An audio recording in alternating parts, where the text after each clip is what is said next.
عرب کے ماحول میں بیوی سے اظہار عشق عیب، معشوق سے اظہار عشق فخر۔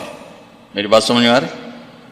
بیوی سے محبت کا اظہار عیب تھا، رن مرید زن مرید، تو ہمارے ہاں بھی ہے، اور معشوق سے عشق یہ ایک فخر کی بات تھی۔ یہ چند شعر سناتا ہوں۔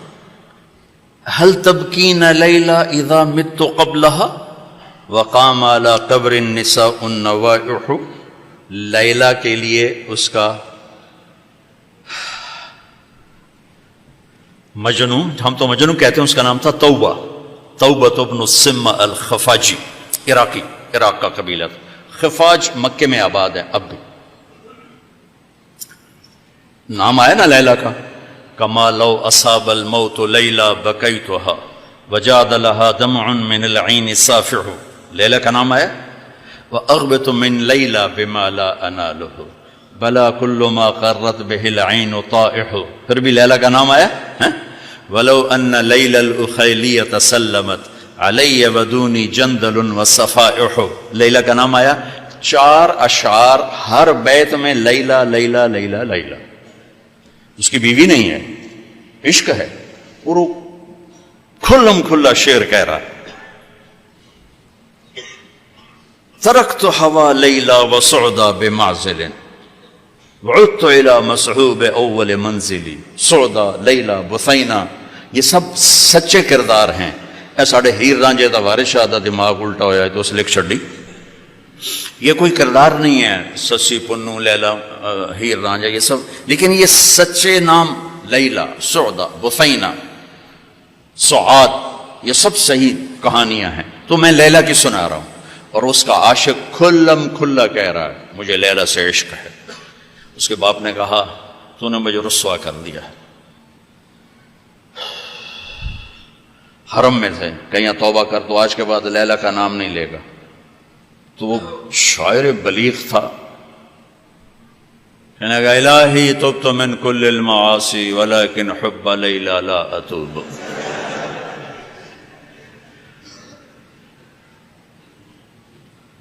اللہم لا تسلبنی حبها ابدا ویرحم اللہ عبدا قال آمین۔ یہ 2 شعر پڑھ کے ابے کو سنا دیے کہ یا اللہ ہر گناہ سے توبہ، لیلا کی محبت سے نہیں، جو میری دعا پہ آمین کہے اس کا بھی بھلا کر دے۔ یہ میں نے آپ کو عرب کا ماحول بتایا۔ اس ماحول میں کسی کا کہنا مجھے بیوی سے پیار ہے جگر گردے کا کام۔ یہ بات سمجھ میں آ گئی؟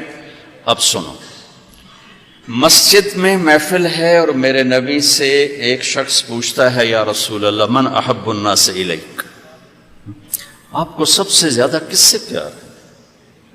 اور یہ کان میں نہیں ہو رہی بات، کھلا سوال ہے، کھلی مجلس ہے، اور آپ کھل کے فرماتے ہیں عائشہ سے، عائشہ سے۔ وہ سائل بھی ہل گیا، سننے والے بھی ہل گئے، بھی ایک ہی بڑی۔ اس نے جلدی سے سوال بدلا، یا رسول اللہ میرا مطلب ہے کہ مردوں میں سے کون پیارا ہے؟ تو آپ نے نبض اس کی دیکھ لی، تو اب آپ نے کہنا تھا ابو بکر سے، تو آپ نے کہا عائشہ کے ابا سے، ابوہا عائشہ کے ابا سے۔ میرے بچوں، میرے محترم اساتذہ و مفتیان، یہ زندگی پڑھانے کی ہے جو ان کے کام آئے گی۔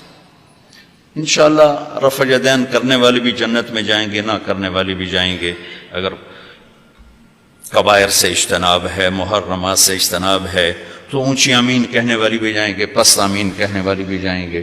یہ تو مختلف ہی چیزوں میں جنت جہنم کا پھر معیار نہیں رہ جاتا، پھر اولا غیر اولا کا معیار رہ جاتا ہے۔ لیکن جو چیزیں میں آپ کو زندگی کی بتا رہا ہوں، ان پر جنت اور جہنم کے فیصلے ہونے والے ہیں۔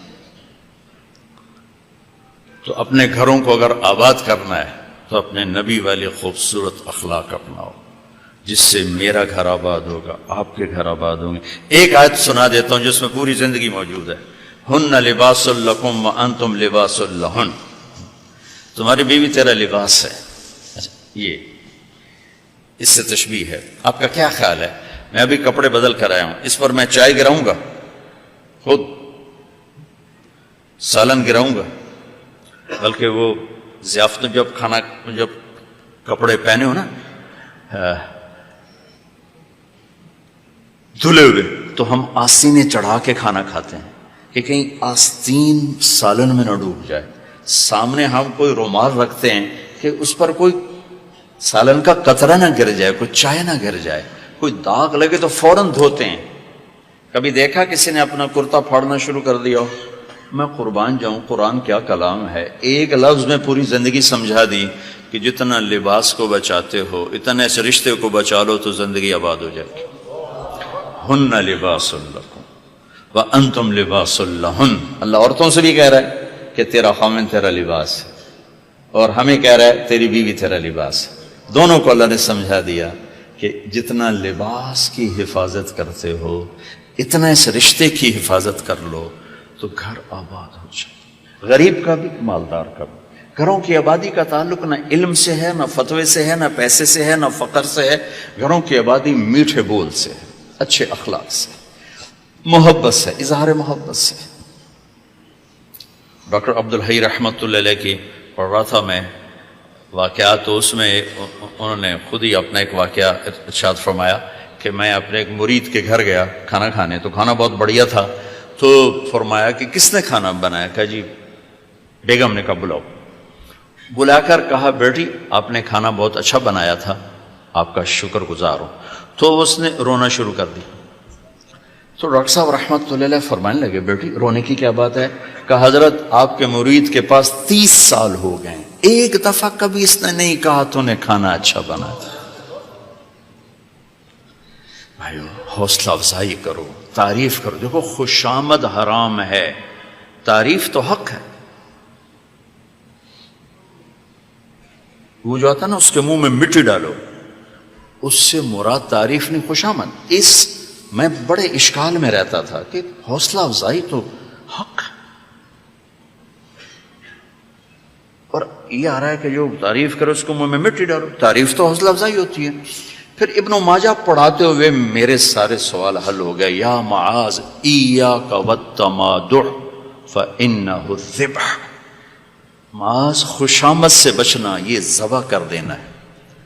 یہ جہاں جہاں یہ لفظ آتا ہے تعریف کرے منہ میں مٹی ڈالو، خوشامد خوشامد خوشامد. تعریف میرے نبی تعریف کر رہے،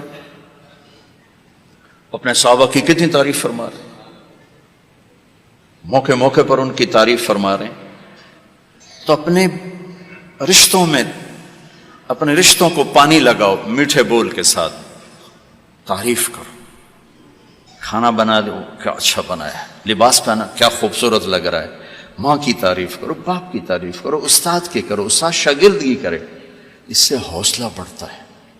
خوشامد حرام ہے، تعریف میرا حق ہے، آپ کا حق ہے. میں آپ کی کوئی تحریر دیکھوں، آپ کا کوئی تقریر دیکھوں، آپ کی کوئی چیز دیکھوں تو میرے ذمہ ہے کہ میں آپ کی حوصلہ افزائی کروں.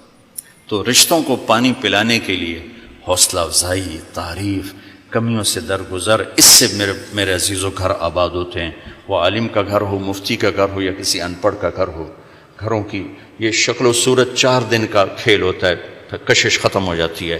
لیکن حسن سلوک، حسن اخلاق ایسا حسن ہے جو ہمیشہ چڑھتے سورج کی طرح چڑھتا ہے، کبھی ڈھلتا نہیں. سورج تو نصف النہار پہ آ کر ڈھل جاتا ہے، اخلاق کا سورج موت سے بھی نہیں ڈھلتا ہے، یہ چڑھتا جاتا ہے چڑھتا جاتا ہے. تو اپنے گھروں کو آباد کریں حسن سلوک کے ساتھ، حسن اخلاق کے ساتھ. میرے نبی حضرت میمونہ کے گھر میں تھے. آپ رات کو پیشاب آیا، باہر نکلے، پیچھے آنکھ کھل گئی اماں جان کی، دیکھا بستر خالی، چکر دے دیا ان کو. سوکن پنے نے کہنے لگی اچھا میری باری میں مجھے چھوڑ کر دوسری بیوی کے پاس چلے گئے.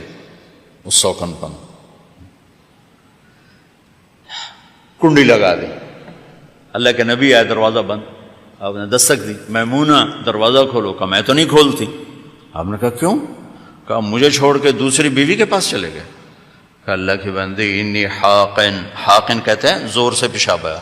کہا مجھے پیشاب آیا تھا بڑے زور کا. کہا کوئی پیشاب نہیں، مجھے پتا ہے آپ کہاں گئے ہیں. وہ حضرت عائشہ پیشاب ہو رہا تھا. تو آپ نے کہا اب میمونہ انا رسول اللہ، میں اللہ کا رسول ہوں، صرف تیرا خاوند نہیں ہوں، میں کیسے خیانت کر سکتا ہوں؟ پھر ان کو کرنٹ لگا، ہوئی پہلے وہ سوکن پنا آئے گا تھا، سوکن، کن کسے کہتے ہیں؟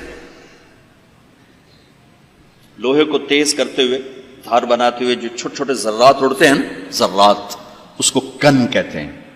آنکھ میں پڑ جائے نا تو آنکھ آدمی تڑپ جاتا ہے، تو جس کی آنکھ میں 100 ذرے پڑ جائیں اس کا کیا حال ہوگا؟ یہ ہے 100 کن، 100 کن اس سے ہے کہ آنکھوں میں 100 ذرے پڑ گئے،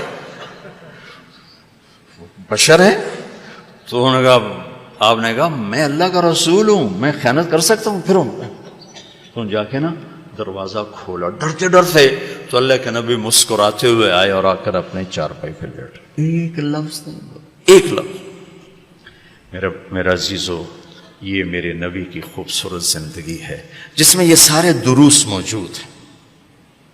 زندگی کو حسین بنانے کے لیے پیسہ نہیں چاہیے، اخلاق چاہیے، شکل صورت بھی نہیں چاہیے، اخلاق چاہیے، اچھے اخلاق، میٹھا بول،